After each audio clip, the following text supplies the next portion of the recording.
So I guess a few things. First, don't get into your own head too much, right? Relax. You're being interviewed because they suspect that you can do the job. That's why you're there. So you should have some confidence that you made it this far. Um, Come 15 minutes early, be 15 minutes early, check in 15 minutes early before your appointment if it's an in-person interview. Uh, be dressed appropriately.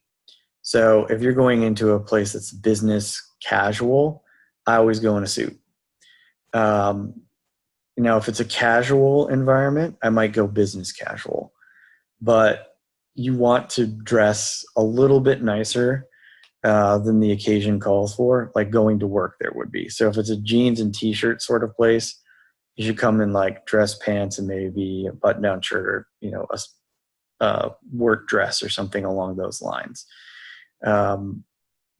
It's never, you don't want to come in a tux, right? That's a little much, but it's hard to be overdressed if you're dressed professionally. No cologne, don't perfume. You don't want to distract anybody. I know you may love it, but it may not be something the other person sharing the room with you enjoys, and that's distracting, and you don't want anything distracting. Typically, hiring managers are like any other human being. They make up their mind really quickly whether they like somebody or not, and then they spend the rest of the time either confirming or disproving that original thought. So they're like, oh, I like this person. I think they could do the job. And then they're going to start listening for the things that are telling them that you're good for the job. If they're like, I don't like this person, I don't know, they're going to start listening for the things that maybe mean you're not qualified for the position. And so for you, that first impression is important. That's why you need to show up early, why you need to be dressed, professionally, and good handshake, look them in the eye. It can be, I understand that you may be a great engineer, but maybe not a great interviewer, or a great accountant and not a great interviewer. And that's fine. But your first impression really is going to set the tone.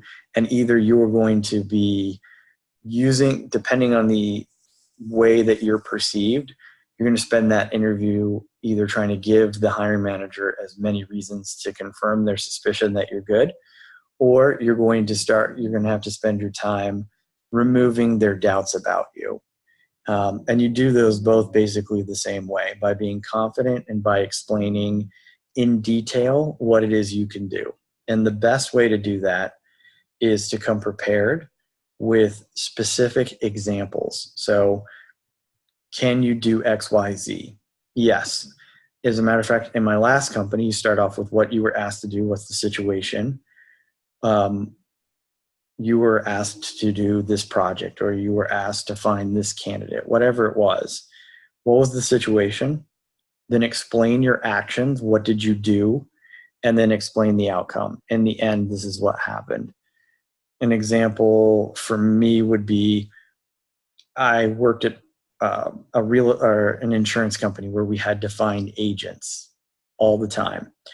So what I did was I found a list online of 13,000 people with their names and email addresses, and they were the right types of people who would be interested potentially in what I had to offer. And so I started to market to that list on a regular basis. And I would push out email content that I thought was relative to them to try and get them to respond to me. It was very effective. We placed an extra 30 reps using my my technique. And actually my team, my recruiting team, was the team of the quarter, not just in talent acquisition, but of the entire company. Because our performance was so improved. We not only met our numbers, we bested our numbers, and we also happened to have the best diversity hiring of the quarter in the entire company. So that was a real accomplishment for us. Something along those lines. You have to explain, what was the situation, why was it important, what actions did you take, and then what was the inevitable outcome. And if it's something like you've won a performance-based award, or your team won an award, that's even better. Those are the type of examples you want to have ready before you ever even go to the interview.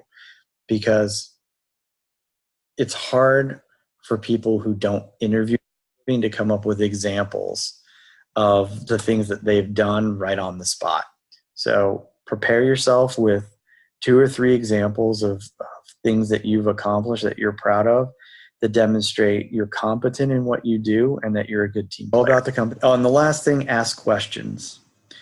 When it's your turn at the end of the interview, ask questions, including what are the next steps.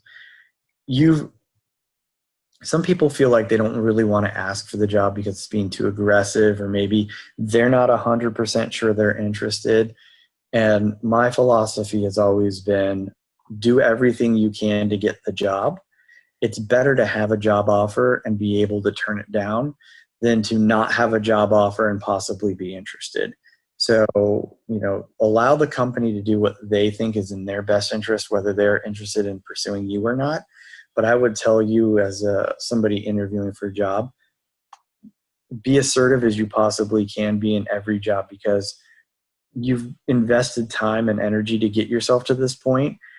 And if you back out now at this point, at the end, then all of that effort was for nothing, because you're not trying to get the job and you don't want the job. And then what did you just spend all this time doing? So give yourself the opportunity, ask for the job.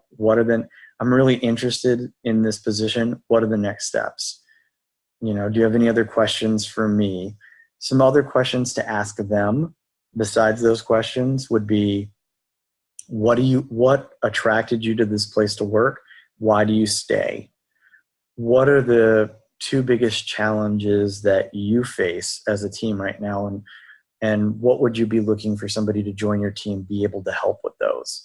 What does success look like? What would I be doing in the first 90 days? If we have a conversation a year from now and I've taken this job, what does success look like, so that a year from now we're talking about what a great year we've had? Those sort of questions. Also ask questions that let them know you've done your homework about the company. I see that you guys are international, have offices in 79 countries. How often is international work a part of this job? It may be never, but it was a way for you to let them know that you did your homework. And that's really what you're going for with the questions at the end. Let them know that you did your homework. Let them know that you're interested and that you want the job. Some really good salespeople and people who are naturals, at the end of the interview, the hiring manager may say something along the lines of, I think you're great. I think you have a lot of skills, but this is a really fast-paced environment, and I'm not 100% sure you're ready for the pace here, or something along those lines. This is a technique in sales called the takeaway. Basically, you start to remove the option from somebody, and what they're doing there, if they're savvy enough to do that, is they're trying to see if you really want the job or not, or you really believe that you can do the job or not. Because somebody who really wants a job and really will believes that they can do the job will start to, no, I definitely can keep pace here. As a matter of fact, you're going to have a hard time keeping up with me, right? Like, that's the type of answer they want to hear. And what they're testing there is to see if you're really sincere, or if you're just saying what they think you want to hear.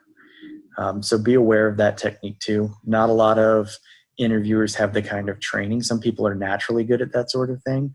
But if you have a question like that at the end of the interview, understand what you're up against. This person wants to know that you're really interested in the job, and that's your opportunity. Because if somebody is smart enough to do that, to test a candidate in that way, and you pass, you just got yourself the offer, because that's what they were looking for.